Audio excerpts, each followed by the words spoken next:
নমস্কার প্রিয় বিয়ার, আপনারা দেখছেন খবর তরঙ্গ। আদানির প্রতি মোদী সরকার যে খুবই সদয় তা ফের প্রকাশ্যে এলো।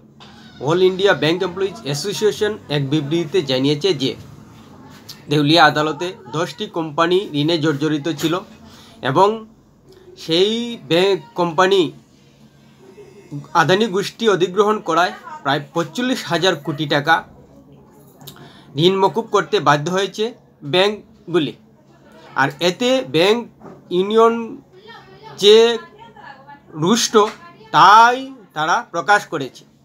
প্রিয় বিয়ার, ভিডিওটি ভালো লাগলে সাবস্ক্রাইব করবেন, এতে আপনার ক্ষতি হবে না।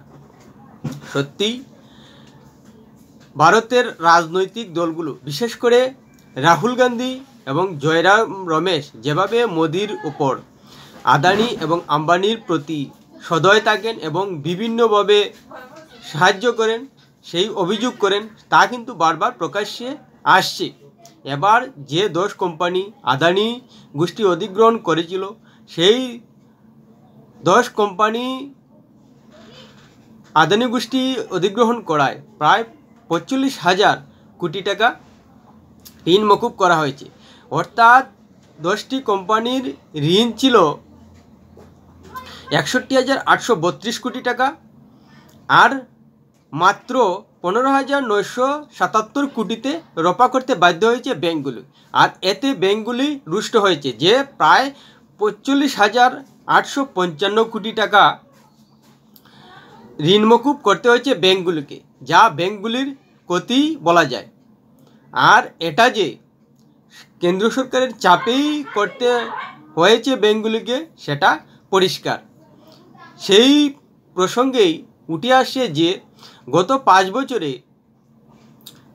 যেসব সাধারণ মানুষের অ্যাকাউন্ট রয়েছে এবং সেখানে ন্যূনতম ব্যাংক ব্যালেন্স রাখতে পারছেন না, সেখানে ব্যাংকগুলি খড়গহস্ত হয়ে তা সাধারণ নাগরিকের কাছ থেকে টাকা আদায় করছে। আর গত 5 বছরে প্রায় 8,500 কোটি টাকা আদায় করেছে।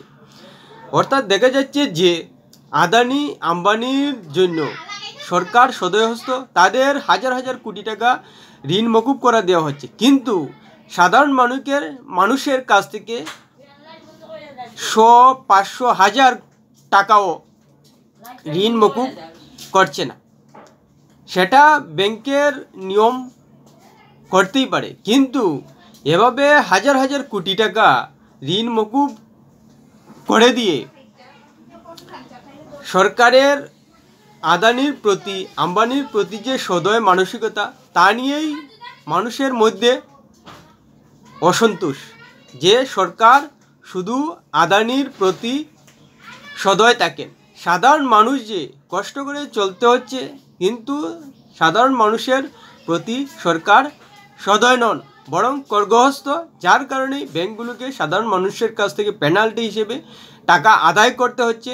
যে সাধারণ মানুষ ব্যাংকে টাকা রাখতে পারছে না, তাদের কাছ থেকে শুধু অ্যাকাউন্ট থাকার কারণে টাকা আদায় করা হচ্ছে। আর যেখানে শিল্পপতি এবং বড় বড় ব্যবসায়ী, যাদের টাকার কোনো অভাব নেই, যারা টাকার মাধ্যমে হাজার হাজার কোটি টাকা ব্যাংকে আয়কর দেন, তাদেরকে ঋণ মকুব করে সরকার।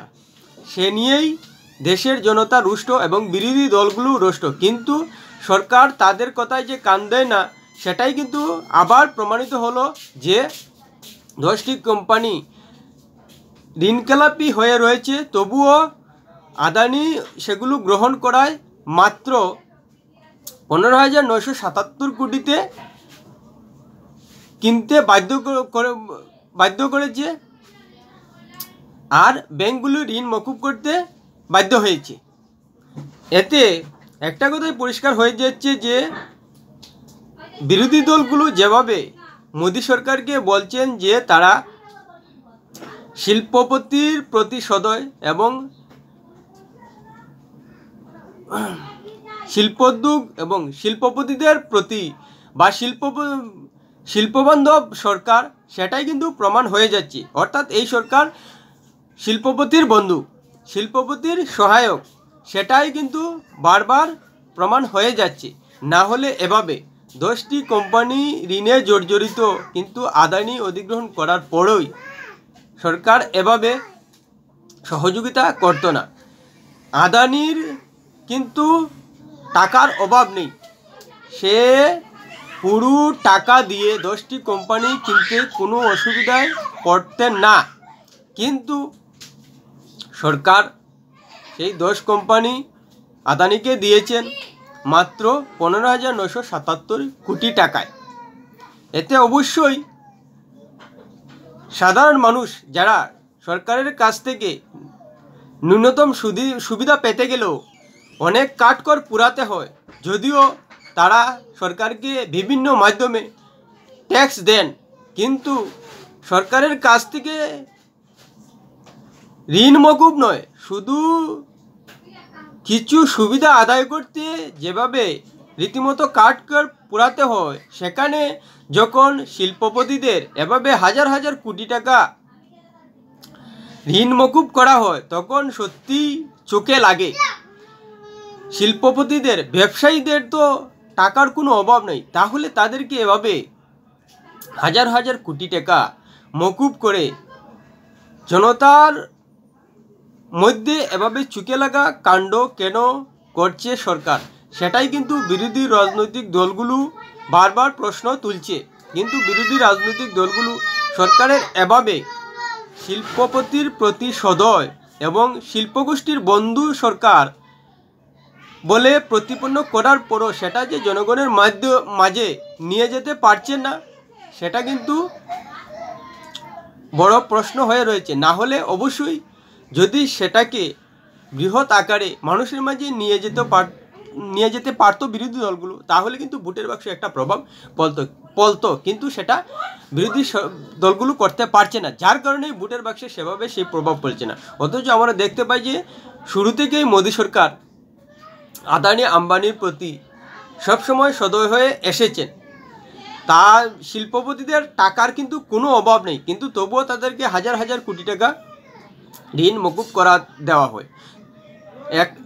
এতে সরকারের একটাই উদ্দেশ্য যে তারা আরও বেশি করে ব্যবসা করবেন এবং তাতে সরকারের বেশি করে আয়কর জমা পড়বে। কিন্তু মোদী সরকারের এটাও জেনে রাখা উচিত যে ভারতবর্ষে 145 কোটি মানুষ যে সমস্ত জিনিস ব্যবহার করেন, সেই সব জিনিস থেকেও কিন্তু সরকার একটা বৃহৎ পরিমাণে ট্যাক্স পাচ্ছে। তাই গরিবদের প্রতিও কিন্তু একটা দায়বদ্ধতা রয়েছে সরকারের।